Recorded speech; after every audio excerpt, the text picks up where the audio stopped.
Hi అండి, welcome back to our channel Kavitha Srinivas. ఈరోజు recipe వచ్చి ఫిష్ కర్రీ అండి.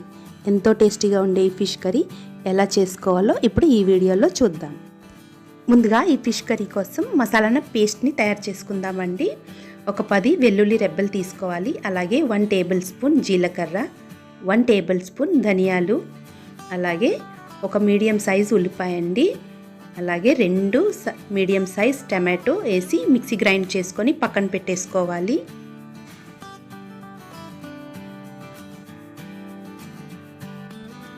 ఇప్పుడు స్టవ్ వెలిగించుకొని ప్యాన్ పెట్టేసుకోవాలండి. ప్యాన్ హీట్ ఎక్కిన తర్వాత 5 నుంచి 6 టేబుల్ స్పూన్ ఆయిల్ వేసుకోవాలి. ఫిష్ కర్రీ కదండి, సో ఆయిల్ కాస్తంత ఎక్కువే పడుతుంది.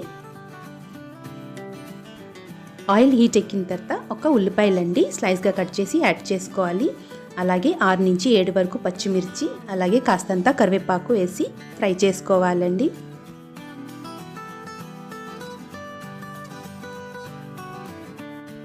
చేపల పులుసుకి ఉల్లిపాయలు సాఫ్ట్ అయిపోతే సరిపోతుందండి. ఇప్పుడు 2 కట్టల మెంతికూర అండి. చేపల పులుసులో మెంతికూర వేసుకుంటే చాలా టేస్టీగా ఉంటుంది. సో నేను 2 కట్టల మెంతికూరని తీసుకున్నాను, అంటే దాదాపుగా 1 కప్ అండి. అలాగే 1 కప్ ఉల్లి రేకులండి. ఇప్పుడు సీజన్ కాబట్టి ఉల్లి రేకులు బాగా దొరుకుతున్నాయి. సో ఉల్లి రేకులు వేసుకున్నా చాలా బాగుంటుంది. సో 1 కప్ మెంతికూర, అలాగే 1 కప్ ఉల్లి రేకుని యాడ్ చేశాను. ఇప్పుడు కాసేపు ఒక 10 నిమిషాల వరకు కుక్ చేసుకోవాలండి మీడియం ఫ్లేమ్లో. చక్కగా ఫ్రై అయిపోయిందండి. ఇప్పుడు పసుపుని యాడ్ చేసేసుకుందాం. 1 టీ స్పూన్ పసుపుని యాడ్ చేసుకోవాలి. అలాగే 3 టేబుల్ స్పూన్ కారం పొడి వేసుకోవాలి. చేపల పులుసు కదండి, కారం కాస్తంత ఎక్కువే పడుతుంది.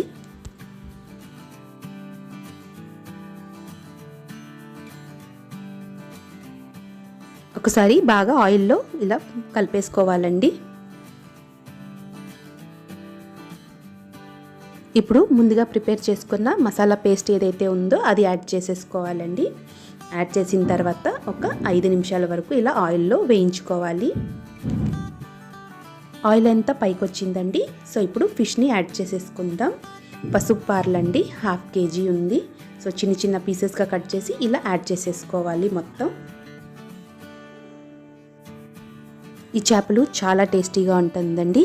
సో ఫ్రై చేసుకున్న, పులుసు పెట్టుకున్న చాలా టేస్టీగా ఉంటుంది. సో నేనైతే 1/2 కిలో తీసుకున్నాను. సో ఇలా ఈ విధంగా పెట్టేసుకొని చింతపండు రసం అండి, దాదాపుగా 2 గ్లాసుల చింతపండు నీరుని యాడ్ చేసేసుకోవాలి.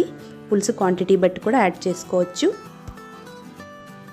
ఇప్పుడు సాల్ట్ని యాడ్ చేసేసుకోవాలండి.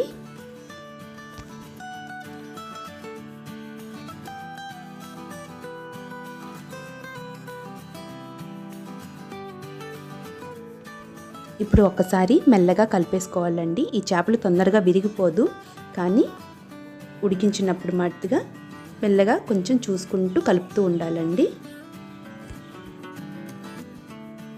కలిపిన తర్వాత 15 నుంచి 20 నిమిషాల వరకు మీడియం ఫ్లేమ్లోనే కుక్ చేసుకోవాలండి. చేపల పులుసు రెడీ అయిపోతుంది. ఎంతో కమ్మగా ఉండే చేపల పులుసు రెడీ అయిపోయిందండి. ఇప్పుడు కట్ చేసుకున్న కొత్తిమీర కూడా యాడ్ చేసేసుకోవాలి. కొత్తిమీర యాడ్ చేసిన తర్వాత 2 నిమిషాల వరకు కుక్ చేసుకోవాలండి. ఆ కొత్తిమీర ఫ్లేవర్ కూడా ఆ చేపల పులుసుకి పడుతుంది. సో చాలా టేస్టీగా ఉంటుంది, చాలా బాగుంటుంది. సో తప్పకుండా ట్రై చేయండి. మరి నేను చేసిన ఈ రెసిపీ మీకు ఎలా అనిపించిందో నాకు కమెంట్ చేయడం మాత్రం మర్చిపోవద్దండి. Thank you.